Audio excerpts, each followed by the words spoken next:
Ya Bapak, ini kita mendengarkan bersama-sama khutbah setelah pelaksanaan sholat Idul Adha di Masjidil Haram. Mungkin bisa diterjemahkan, Ustaz?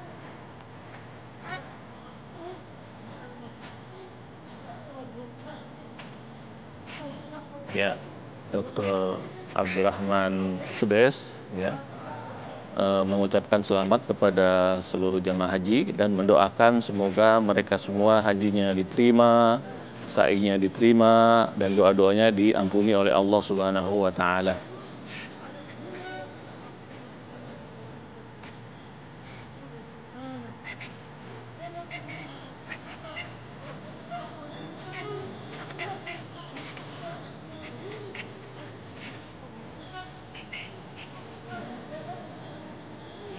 Oke, bisa dilanjutkan, Bang?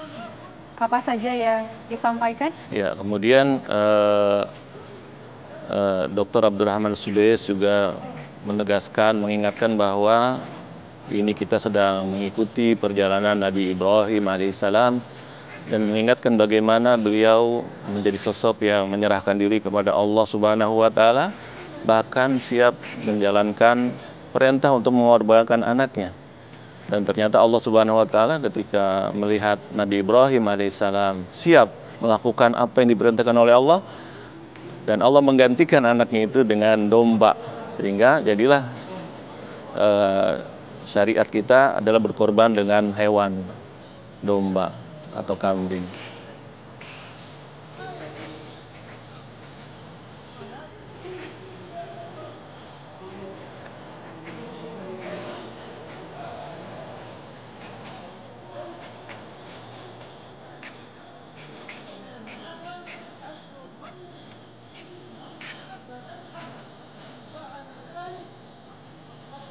Kemudian beliau mengingatkan bahwa dalam melaksanakan ibadah berkorban hendaklah kita mengikuti sunnah, yaitu bahwa melakukannya setelah sholat, bukan sebelumnya.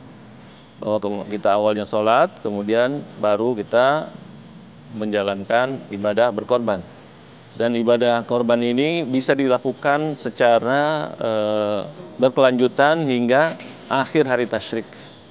Itu pertama hari ini, kemudian 3 hari berikutnya itu boleh dan silakan dijalankan untuk melaksanakan ibadah korban. Berarti ini tentang prosesi kurban pasca sholat Id ya Pak? Iya, betul.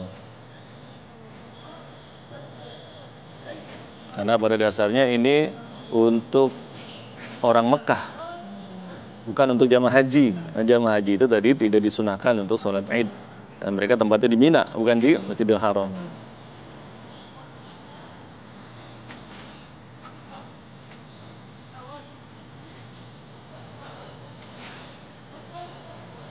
Kemudian beliau juga mengingatkan tentang syarat-syarat dalam berkorban, yaitu tentang usia hewan yang dikorbankan.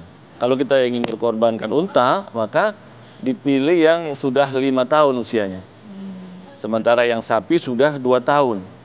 Sementara domba yang sudah 1 tahun.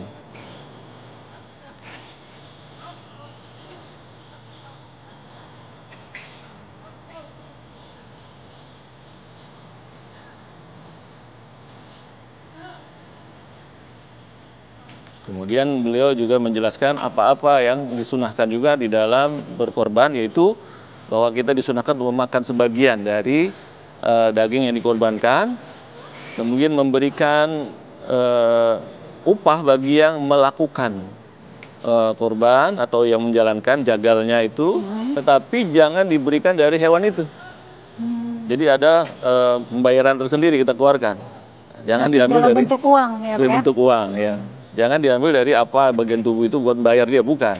Karena ini adalah sedekah, ya. Baik, berarti secara umum khutbah yang disampaikan ini terkait dengan kurban yang akan dilakukan pasca Idul Adha ya, Pak? Iya, betul, betul. Baik.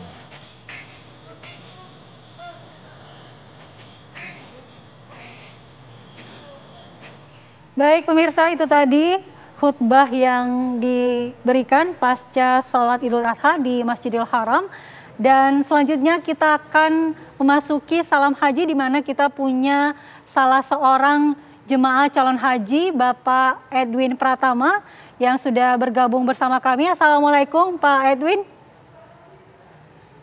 Waalaikumsalam warahmatullahi wabarakatuh. Selamat pagi. Ya Pak Edwin, saat ini Anda berada di mana dan mungkin bisa dijelaskan kegiatan apa yang sedang atau akan Anda lakukan hari ini? Baik, terima kasih. Saya dan jemaah haji yang lainnya baru sampai di Mekah pagi ini. Kami baru saja selesai melaksanakan tawaf ifadah. Dan rencananya hari ini kita akan beristirahat tentunya setelah proses wukuf ya sehari yang kemarin.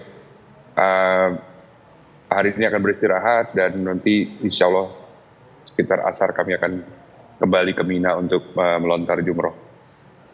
Baik, Pak Edwin, mungkin bisa diceritakan terkait prosesi wukuf yang sudah Anda jalankan. Baik, alhamdulillah proses wukuf secara general semua berjalan lancar. Memang challenge yang cukup dominan adalah cuaca, suhu ya. Kemarin itu mencapai sekitar 44-45 derajat Celcius di siang hari. Tetapi itu alhamdulillah tidak mengganggu kekhusyuan para jamaah haji dalam berzikir dan berdoa selama proses wukuf tersebut. Dan juga pelayanan di setiap tenda-tenda dan maktab haji juga alhamdulillah sangat mendukung untuk kenyamanan jamaah haji di sini.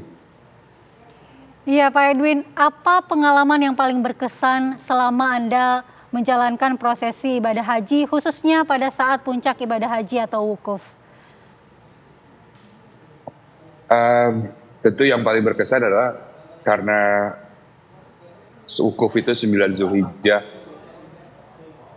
itu adalah tempat dan waktu yang paling mustajab untuk memanjatkan doa ya. Jadi tentunya itu adalah suatu hal yang sangat spesial untuk setiap jamaah haji yang alhamdulillah terpanggil tahun ini ke Tanah Suci. Karena apapun doa dan apapun keperluan, doa, permintaan, semuanya itu bisa disampaikan dalam rentang waktu wukuf tersebut dari mulai zuhur sampai maghrib kemarin. Itu menurut saya yang paling berkesan. Iya Pak Edwin, apakah Anda melaksanakan ibadah haji bersama dengan istri? Apakah Anda saat ini bersama dengan istri Anda, Pak? Iya, memang saya bersama dengan istri, tapi kebetulan kami tadi proses kembali dari Masjidil Haram karena karena akses bis itu sudah masih terbatas tadi, jadi kami terpisah kendaraan tadi, jadinya istri saya belum sampai ke penginapan. Baik, tentu ini adalah pengalaman yang berkesan karena melaksanakan ibadah haji bersama dengan istri.